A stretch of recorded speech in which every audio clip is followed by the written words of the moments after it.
Hi guys, welcome back to our channel. In this video, I am going to show you Tecno Camon 30 versus Tecno Camon 30s. Which one is better for you? Let's look at the video.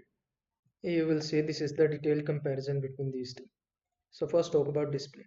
Tecno Camon 30 provided 6.8-inch HD plus 720 into 1640 90 Hz display, and Tecno Camon 30s provided 6.78-inch FSD plus 1080 into 2460 120 Hz display.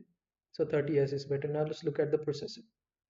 Tecno Camon 30 provided MediaTek Helio G85 12nm processor, and 30s provided MediaTek Helio G85 12nm processor. So both are equal. Now let's look at the rear camera.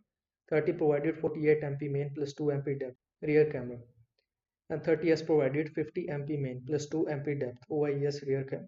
So 30s is better. Now let's look at the front camera. 30 provided 8 MP and 30s provided 32 MP front camera. So 30s is better. Now let's look at the battery. 30 provided 5000 mAh 18-volt fast charging battery, and 30s provided 5000 mAh 33-volt fast charging battery. So 30s is better. Now let's look at the operating system.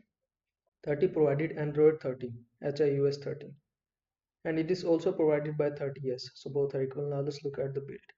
30 provided 8.5 mm thick 210 gram build, and Tecno Camon 30s provided 7.8 mm thick 208 gram build. So 30s is better. Now let's look at the price. The price of 30 is budget friendly, and the price of 30s is mid-range price. So 30 is better for budget friendly users. I hope this video was helpful to you. Make sure to like this video and subscribe to my channel for more this type of content. Thanks for watching.